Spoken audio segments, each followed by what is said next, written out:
우리는 인생에서 종종 새로운 도전에 맞닥뜨리게 됩니다. 축구나 수영과 같이 새로운 운동을 시작한다거나 군대에 입대한다거나 직장에서 새로운 영역의 업무를 맡아서 하게 되는 경우나 결혼해서 첫째를 낳고 양육하는 일을 시작하는 등 인생을 살아가다 보면 새로운 일에 도전해야 하는 경우가 생기기 마련입니다. 그때 우리에게 필요한 것은 지침서와 지침서대로 우리를 인도해 줄 교관입니다. 축구공을 찰 때는 디딤발을 어디다가 놓아야 공을 강하게 찰 수 있는지 가르쳐주고, 배영으로 수영을 할 때는 숨을 어떻게 쉬어야 하는지, 군대에서 총을 어떻게 쏘고 수류탄을 어떻게 던져야 하는지, 아이에게 분유를 먹일 때 목은 어떻게 가눠야 하고 분유와 물은 몇 대 몇 서로 섞어야 하는지 지침서에 나와 있는 대로 해야 하는 것이죠.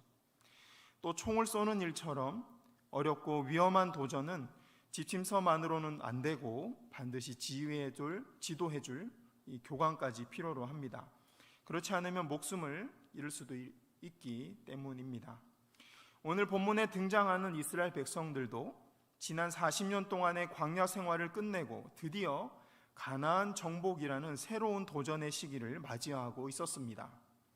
2절 말씀처럼 가나안 땅 동쪽 입구에 해당하는 요단강을 눈앞에 두고 있었습니다. 이제 이 강을 건너기만 하면 아브라함에게 말씀하셨던 약속의 땅에서 생활이 시작되는 것이었습니다. 더 정확하게는 목숨을 건 가나안 정복 전쟁이 시작되는 것이었습니다. 이 시점에서 꼭 필요한 지침서는 칼과 창은 어떻게 만들고 진지는 어떤 형태로 구축하며 군대 조직은 어떻게 개편해야 한다는 내용이었습니다. 그런데 이상하게도 하나님이 주신 지침서는 전쟁에 관한 것이 아니었습니다. 오늘 본문 신명기 27장 1절에서 10절 말씀에는 기념비를 세우고 번제단을 쌓고 하나님 앞에 예배드리라 라고 말씀하고 계십니다. 1절에서 10절에서는 기념비를 세우고, 또 이어지는 14절에서 26절에서는 출애굽 후에 시내산에서 모세가 하나님께 받아가지고 왔던 십계명과 유사한 말씀들의 내용들을 주시면서 그 법을 따르라고 말씀하고 계십니다. 왜 그러셨던 걸까요?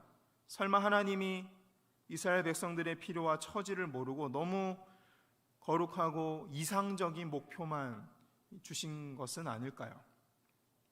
우리가 일상에서 겪게 되는 직장 생활이 얼마나 팍팍한지, 가게 운영하는 일이 얼마나 버거운지, 아이 키우는 일이 얼마나 지치는 일인지 하나님이 공감을 못하셔서 거룩하게 예배드리고 말씀대로 살라는 이 고리타분한 말씀만 하신 것은 아닐까요? 이스라엘 백성들이 요단강을 건넌다는 것은 눈에 보이는 전쟁뿐만 아니라 눈에 보이지 않는 영적 전쟁이 본격적으로 시작된다는 의미를 가지고 있습니다. 하나님의 백성들은 말씀과 기도를 통해서 하나님의 도우심을 힘입고 눈에 보이지 않는 영적 전쟁을 이미 이겨놓고 그 다음에 눈에 보이는 전쟁을 치르는 사람들입니다. 그래서 하나님은 모든 전쟁에 앞서서 하나님을 예배하는 자세를 가르치셨고 하나님을 섬기는 자로서 마땅히 지켜야 할 사랑의 율법들을 주신 것입니다. 이를 통해서 영적 전쟁을 승리해놓고 눈에 보이는 전쟁에 임하게 하신 것이죠. 그런데 문제는 지금 요단강 건너편에서 모세를 통해서 하나님의 말씀을 듣고 있는 이스라엘 백성들이 하나님의 말씀을 제대로 깨닫지 못했던 사람들이라는 데 있습니다. 오늘 본문에서 율법을 받고 있는 이스라엘 사람들은 출애굽 2세대 사람들이었습니다. 출애굽 2세대. 여러분들이 잘 아시는 것처럼 출애굽한 이스라엘 백성들 중에 가나안 땅에 들어간 사람은 여호수아와 갈렙 두 사람밖에 없었습니다. 그러니까 지금 가나안 땅에 입성을 앞두고 요단 강가에서 모세의 설교를 듣고 있는 사람들은 전부 다 출애굽한 이스라엘 백성들이 광야에서 낳은 자녀 세대들인 것입니다. 이 출애굽 2세대는 출애굽 경험도 없고 시내산에서 십계명과 율법을 받은 적도 없는 사람들이었습니다. 부모 세대로부터 전해 듣기는 했지만 애굽에 내렸던 10가지 재앙이 얼마나 무섭고 놀라운 일이었는지, 홍해 앞에서 발을 동동 구르고 있을 때 바다가 어떻게 갈라졌는지 경험해보지 못한 세대였습니다. 매일 만나와 메추라기를 먹고 있고 매일 불기둥과 구름 기둥에 의지해서 이 삶을 살아가고 있었지만, 그것이 얼마나 큰 은혜고 큰 기적이고 하나님의 전능하심을 나타내는 것인지 제대로 이해하지 못한 세대였던 것입니다. 그러니까 자주 우상에 빠지고 음란에 빠져서 광야 생활하는 내내 하나님께 자주 징계를 받을 수밖에 없었던 것입니다. 그래서 하나님은 약속의 땅에 들어가는 이 시작 시점에서 모세를 통해서 출애굽 2세대들에게 다시 율법을 주시고 다시 예배와 제사를 가르치고 계신 것입니다. 말씀과 예배만이 가나안 땅에 만연해 있는 세상 문화를 이길 유일하고 확실한 해결 방법이었기 때문입니다. 본문 말씀 1절에서 3절 다시 한번 읽어보겠습니다. 시작. 모세와 이스라엘 장로들이 백성에게 명령하여 이르되 내가 오늘 너희에게 명령하는 이 명령을 너희는 다 지킬지니라. 너희가 요단을 건너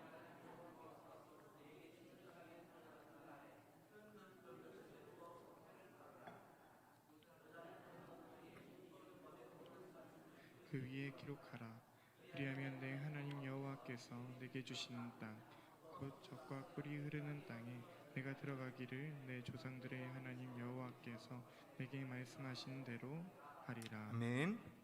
2절을 보면 하나님께서 주시는 약속의 땅에 들어가기 위해 요단강을 건너는 날에 큰 돌을 세우라라고 되어 있습니다. 여기서 약속의 땅이란 아브라함에게 약속하셨던 가나안 땅을 가리키는 것이고, 요단강 건너는 날이란 가나안 땅에 발을 들여놓는 첫날을 이야기하는 것이겠죠. 그리고 큰 돌이란 3절에 나오는, 3절에서 말하는 하나님의 말씀들이 기록되어 있는 율법판이라는 것을 알 수 있습니다.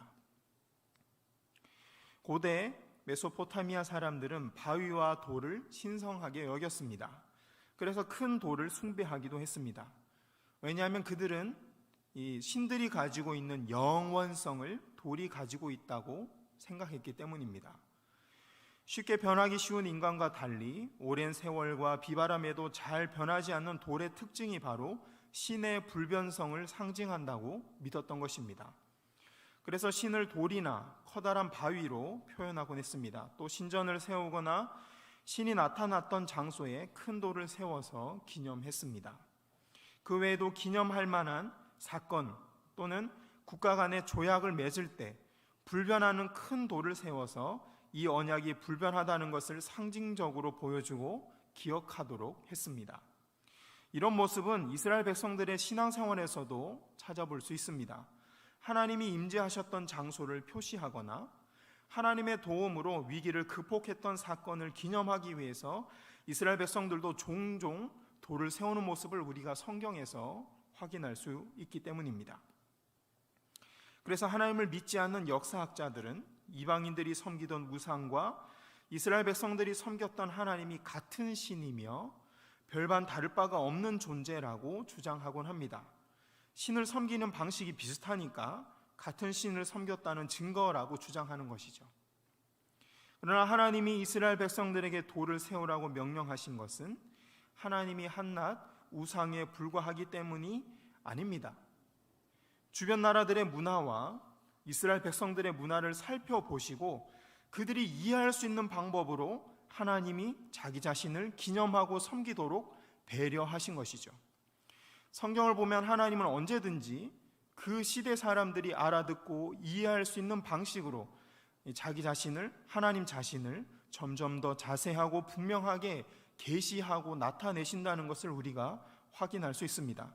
이것을 신학에서는 점진적 계시라고 이야기합니다.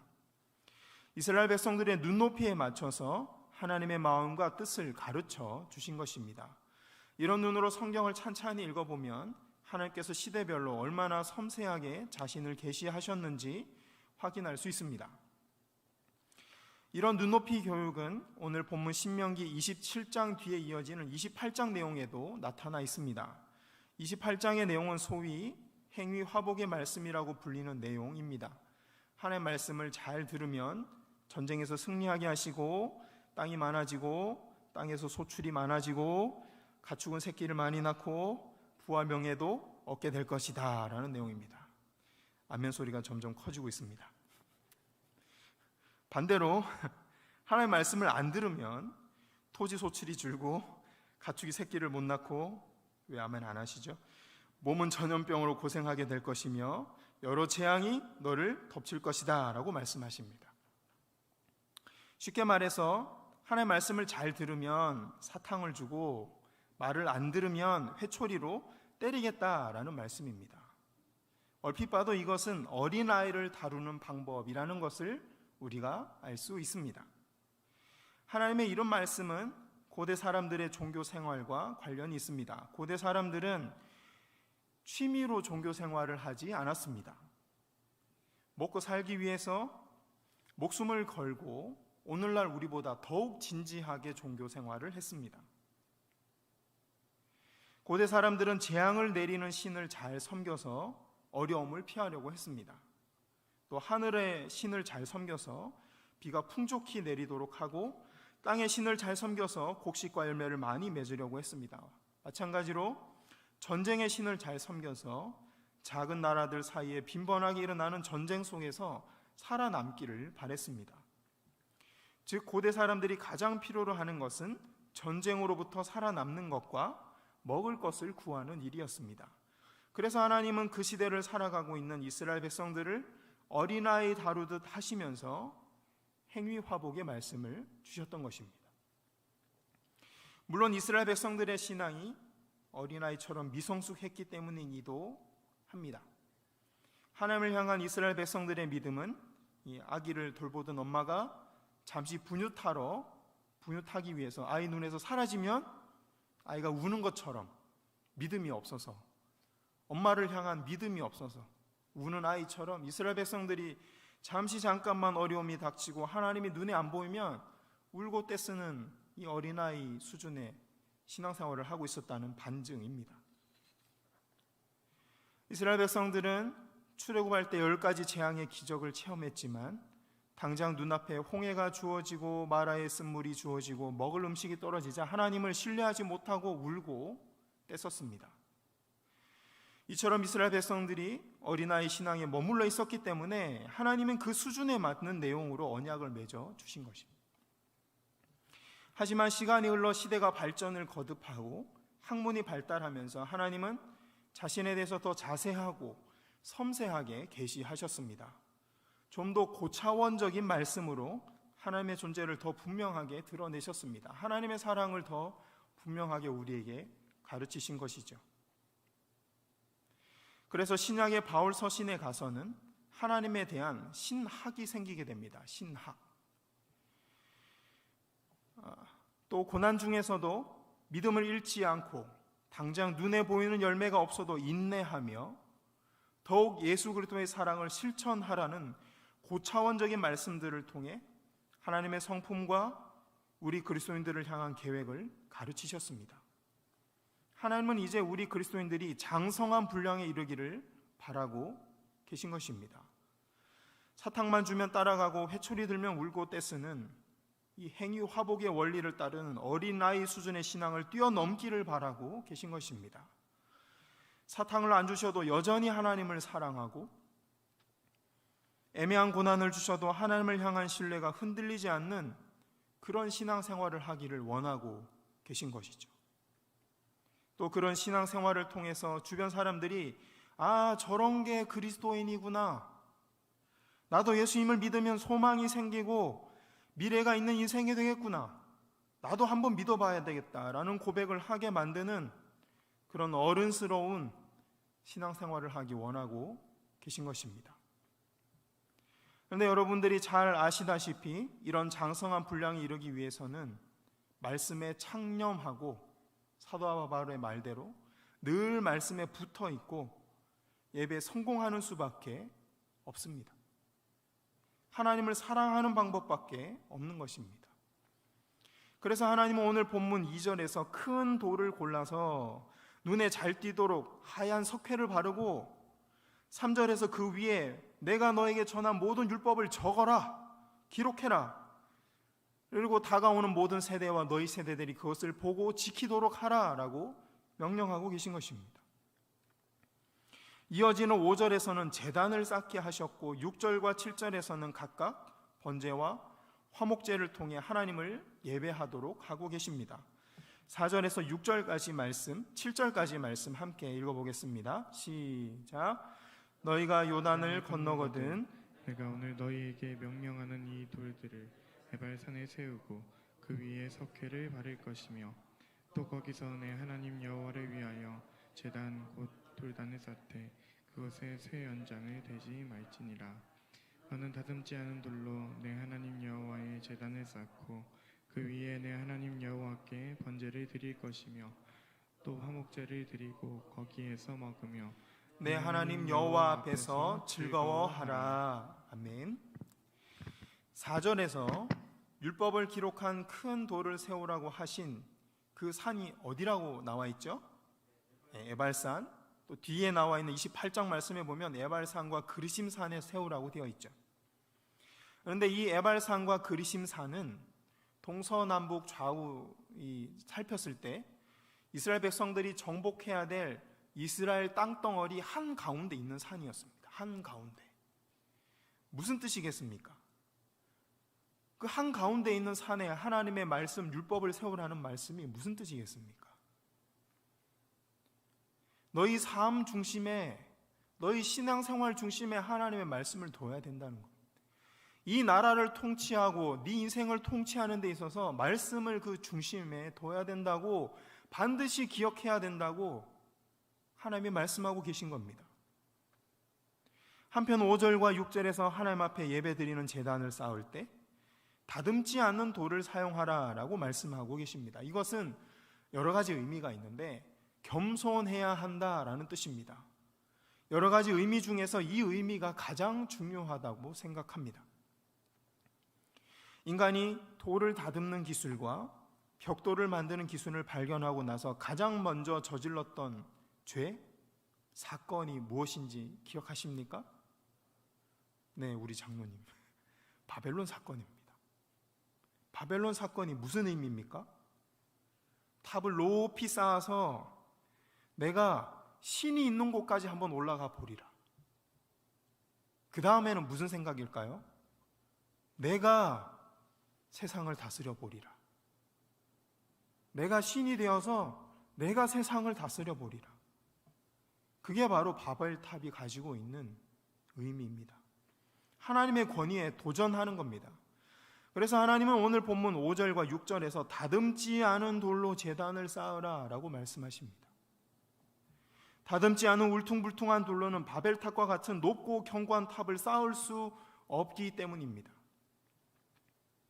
하나님 앞에 예배드리기 위한 제단을 쌓으면서 내 마음속에 있는 바벨탑과 같은 교만함이나 하나님보다 높아진 것들을 다 내려놓으라 라고 말씀하고 계신 것이죠.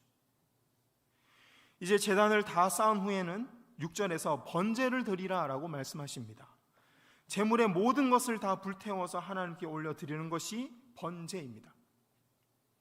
짐승 전체, 소나 양이나 모든 것이 다 타서 없어질 때까지 계속 장작불을 피웁니다. 그게 바로 번제입니다.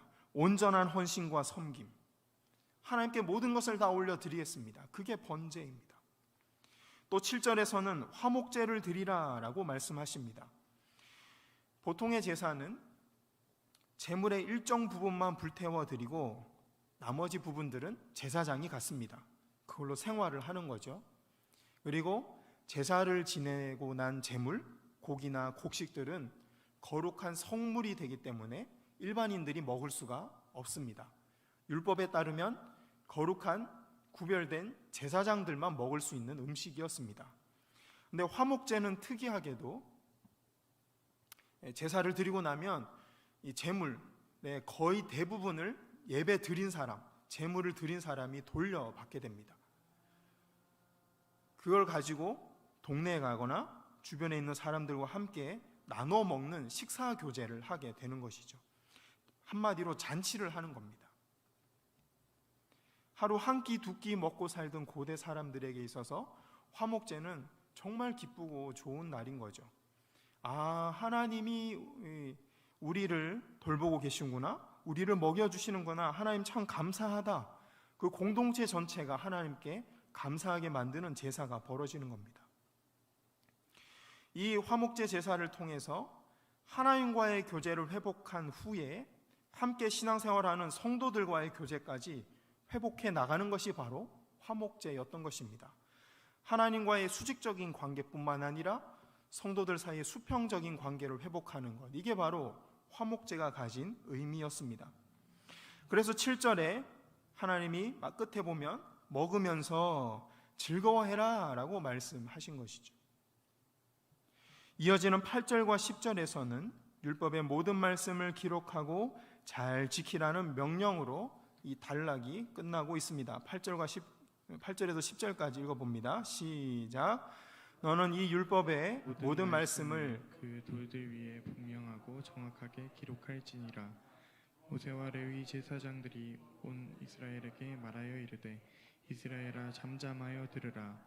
오늘 내가 내 하나님 여호와의 백성이 되었으니 그런즉 내 하나님 여호와의 말씀을 청종하여 내가 오늘 내게 명령하는 그 명령과 규례를 행할지니라. 아멘. 오늘 본문에 등장하는 출애굽 2세대 이스라엘 백성들은 지난 40년 동안의 광야 생활을 끝내고 드디어 가나안 정복이라는 새로운 도전의 시대를 맞이하고 있었습니다. 가나안 땅 동쪽 입구에 해당하는 요단강을 건너기만 하면 아브라함에게 약속하셨던 가나안 땅에서의 생활이 시작되는 것이었습니다. 더 정확하게는 목숨을 건 가나안 정복 전쟁이 기다리고 있었습니다. 그런데 이스라엘 백성들이 요단강을 건넌다는 것은 눈에 보이는 전쟁뿐만 아니라 눈에 보이지 않는 영적 전쟁이 본격적으로 시작된다는 의미를 가지고 있습니다. 하나님의 백성들은 말씀과 기도를 통해서 하나님의 도우심을 미리 힘입고 눈에 보이지 않는 영적 전쟁을 미리 이겨놓고 그 다음에 세상에 나가서 눈에 보이는 전쟁을 해야 하는 사람들입니다. 그래서 우리가 말씀을 읽고 말씀을 붙들고 기도한 후에 세상에 나가서 생활을 하는 것이죠. 하나님을 의지한다는 것이 그런 것입니다. 그래서 하나님은 오늘 본문에서 모든 전쟁에 앞서서 하나님을 예배하는 자세를 가르치셨고 하나님을 섬기는 자로서 마땅히 지켜야 할 사랑의 율법들을 주신 것입니다. 이를 통해서 영적 전쟁을 승리해 놓고 눈에 보이는 전쟁에 임하게 하신 것입니다. 몇 년 전에 저희 집 아이들이 학교에서 소풍을 가서 사진을 찍어 왔는데 이 사진 뒷 배경에 얘들아 꽃길만 걸으렴이라는 현수막이 걸려 있었습니다. 선생님들이 좋은 마음으로 그런 현수막을 걸어주신 건 잘 알겠지만 세상에 꽃길만 걷는 인생이 있을까요? 누구나 소갈이 할 만한 문제를 하나씩은 가지고 살기 마련입니다. 누구나 인생에서 한 번쯤은 감당이 어려운 큰 고난을 경험할 수밖에 없습니다. 신앙생활도 마찬가지입니다. 우리는 막연히 하나님을 만나고 신앙생활을 시작하면 앞으로 꽃길만 걷게 될 거라고 기대하는 많은 사람들이 있습니다. 하지만 실상은 그렇지가 않습니다. 그때부터 제대로 된 전쟁이 시작됩니다. 그동안 말씀을 몰랐기 때문에 그것이 죄인 줄도 모르고 살았던 수많은 죄들이 내 눈에 보이기 시작합니다.